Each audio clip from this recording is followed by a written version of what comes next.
আকসার আলো। জেরুজালেমের পুরনো শহরের ভেতরেই দাঁড়িয়ে আছে এক মহিমান্বিত স্থাপনা, আল আকসা মসজিদ। পাথরের প্রাচীন দেয়াল, উঁচু মিনার আর সোনালি গম্বুজ যেন সময়ের সাক্ষী হয়ে দাঁড়িয়ে আছে। শত শত বছর ধরে এটি শুধু ইবাদতের স্থান নয়, বরং ইসলামী সভ্যতার প্রাণকেন্দ্র। ছোট্ট ছেলে ইউসুফ প্রতিদিন তার দাদার সাথে মসজিদে যেত। দাদা তাকে বলতেন, ইউসুফ, মনে রেখো, আল আকসা আমাদের ইমানের অংশ। এটি সেই স্থান যেখানে প্রিয় নবী মোহাম্মদ সাল্লাল্লাহু আলাইহি ওয়াসাল্লাম মিরাজের রাতের যাত্রা শুরু করেছিলেন। ইউসুফ বিস্ময়ে জিজ্ঞেস করত, দাদা, সত্যিই কি রাসূলুল্লাহ সাল্লাল্লাহু আলাইহি ওয়াসাল্লাম এখানে এসেছিলেন? দাদা হেসে বলতেন, হ্যাঁ বেটা, এখানেই তিনি সব নবীদের ইমামতি করেছিলেন, তারপর আকাশে উঠেছিলেন। একদিন বিকেলে ইউসুফ দাদার হাত ধরে আল আকসার ভেতরে ঢুকল। ভেতরে কোরআনের আয়াত খোদাই করা দেয়াল, বিশাল গম্বুজ আর আলো ছায়ার খেলা দেখে সে মুগ্ধ হয়ে গেল। মনে হচ্ছিল প্রতিটি ইটে ইতিহাস কথা বলছে। দাদা বললেন, এই মসজিদ শুধু নামাজের জায়গা নয়, বরং এটি জ্ঞানের কেন্দ্র ছিল। এখানে মাদ্রাসা ছিল, যেখানে চিকিৎসা, গণিত, জ্যোতির্বিদ্যা সব শেখানো হতো। মুসলিমরা এখান থেকে পুরো পৃথিবীতে জ্ঞানের আলো ছড়িয়ে দিয়েছিল।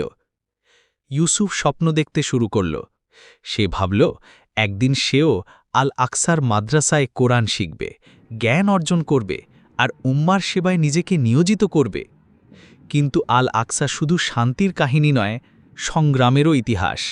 বহুবার শত্রুরা এটি দখল করার চেষ্টা করেছে, রক্ত ঝরেছে, কিন্তু মসজিদের মিনার থেকে আজান থামেনি কখনো। ইউসুফের দাদা বলতেন, বেটা, মনে রেখো, আল আকসা কেবল একটি স্থাপনা নয়, এটি উম্মার হৃদয়, উম্মার ঐক্য। যারা আল আকসাকে ভালোবাসে তারা আসলে আল্লাহকে ভালোবাসে। এক রাতে ইউসুফ স্বপ্ন দেখল, সে আল আকসার উঠোনে দাঁড়িয়ে আছে, চারপাশে হাজারো মানুষ কাতারে নামাজ পড়ছে। আকাশ থেকে নেমে আসছে নূরের আলো, আর রাসূলুল্লাহ সাল্লাল্লাহু আলাইহি ওয়াসাল্লাম ইমামতি করছেন। ইউসুফ হঠাৎ ঘুম থেকে উঠে দাদার দিকে তাকাল।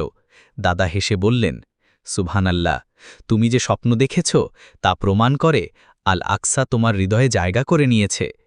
পরের দিন ফজরের নামাজ শেষে দাদা দুহাত তুলে দোয়া করলেন, হে আল্লাহ, আল আকসাকে হিফাজত করুন, আমাদের সন্তানদের অন্তরে এর প্রতি ভালোবাসা জাগিয়ে দিন এবং আমাদের উম্মাকে আবার ঐক্যবদ্ধ করুন। ইউসুফও চোখ বন্ধ করে দোয়া করল, যেন একদিন সে আল আকসার সেবক হতে পারে। আল আকসা এখনও দাঁড়িয়ে আছে।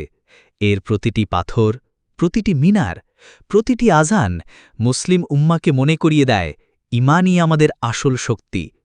এটি কেবল একটি মসজিদ নয়, বরং বিশ্বাস, আশা ও মুক্তির প্রতীক।